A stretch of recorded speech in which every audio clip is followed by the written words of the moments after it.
Time now for a rink demo presented by Bauer, Scott Braun, Alex Tanguay, and Stu Grimson. And we're all physical dudes, so we like a little traffic in front of the net, we don't mind a little traffic Why in front.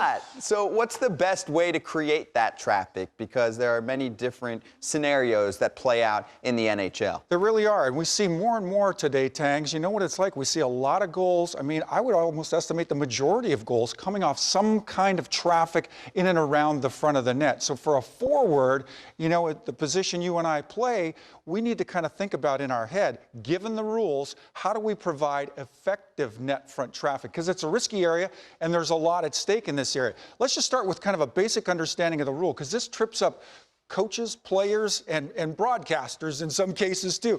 But really, the guiding principle in this area is, in this blue paint, this is the goaltender's territory, right? And we have this principle. The goaltender needs to be able to move about freely inside that paint to make a save. Then that's not to say you can't come in here from time to time. If there's a scoring chance, I can come in. If I get knocked in, as long as I get right back out again, I'm okay to come into that space. But if I go into that space and I create contact, even accidentally with the goaltender, then I run the risk of getting a goal called back against me. So let's look at a situation that happened in the Boston-Carolina series just a couple of nights ago. And this really helps paint the explanation right here. It'll involve Jake DeBrusk. Got to get that out of my head. Jake DeBrusk is providing that net front traffic right in and around the paint in this area right here. And notice, goaltender McElhinney is clearly established in that area, and by kind of entering this area up here, notice now, DeBrusk has a decision to make right here in this area. Goaltender hovering out towards the top of that paint. Slavin is very close to that paint, the defender. He's got to make a decision. Do I go through here? If I do, it's a really narrow area. I run the risk of making contact with that goaltender. Or do I go around Slavin and provide that net front traffic? Go ahead and run it forward, guys. You can see he gets squeezed out. Our goaltender, McElhinney, is still clearly, or at least the majority of him, is still in that paint.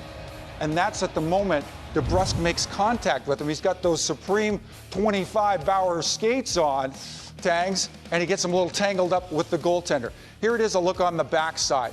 Really interesting angle as well. Notice how tight that lane is between McElhinney and DeBrusk, and then again, a defender on the other side of him, Slavin on the other side. A decision has to be made. Go ahead and roll it forward from there, guys. DeBrusk got to do a better job of. He's got to make, do I run the risk of making contact with that goaltender if I go through that very narrow opening right here? Or do I go around and try to provide that traffic? So it's an interesting question, a tough question.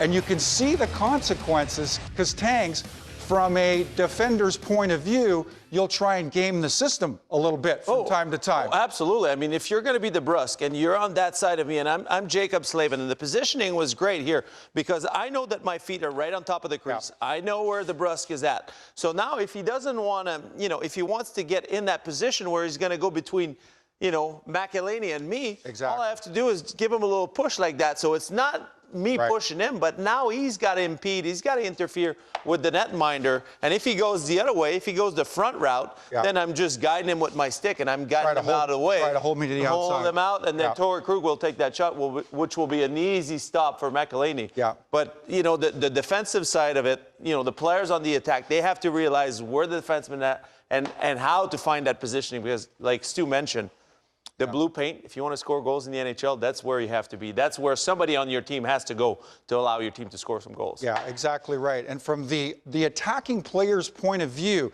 I've got to make a gauge. I've got to gauge the play. I've got to try to judge. How close is that goaltender to the top of the paint? How close is this defender to the top of the paint? Does that create a lane for me to get through without making contact with that goaltender and running the risk of a goal being called back against us?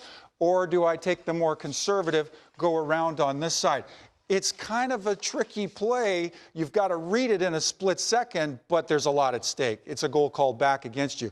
Now, let's not pick on DeBrusk, because there's many, many opportunities where he provides really effective net front traffic. Roll some of that, you guys.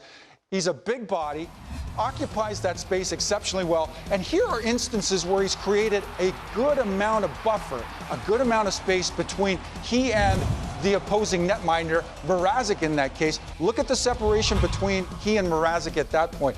mindful that Mrazek, hold it there, guys. Mrazek is still in that blue paint. If he retreats rather back and makes contact with Mrazek while he's in that area, he runs the risk of having a goal called back. And this, Stu, for me is the perfect example because the young kids watching at home, take notice of that. Jake DeBrusk is not right when he's by himself in Slavin, there's nobody around. Let's say, Stu, that you're the goalie. I'm not right on top of, the goalie right here. I create myself some separation because if I tip the puck now, then the goalie's there's reaction, there's time for the puck to move. And if there's a rebound, then all of a sudden I'm not stuck to the goalie where, the defenseman is going to be coming this way, right? Slavin is in this position. Yeah. If I get the rebound and I have to skate out like this, there's no way Slavin's not getting to me. But if I'm out this way, now all of a sudden I've got body position, I've got room. Slavin's going to come and push me. No problem. I'm going to roll with the check. I'm still in a position where I'll protect it. That will allow me to put the puck in the back of the net. Here's a good rule for the attacking forward if I'm providing net front traffic. Take a look below you. If you don't see blue paint, you're probably in a good spot, and then allow a little buffer, a little layer of, say, 1.5 feet. Take a look at, and in this case, DeBrusk, his Bauer Pro Supreme 25 skates underneath him. Take a look down there. If that's white ice plus a little buffer, you're probably in a good spot. If you get too far back, you run the risk of, again, making that contact and having the call go against you. Okay, so traffic, physicality, yes, that's involved, but it's also a thinking man's game. Oh, it is. Oh, it is. Much more than people think. High-functioning athletes, these hockey players are. We've learned a lot. That is your rink demo presented by Bauer. Become the player you've always dreamed of with My Bauer custom skates, sticks, and goal equipment. You can visit Bauer.com to learn more.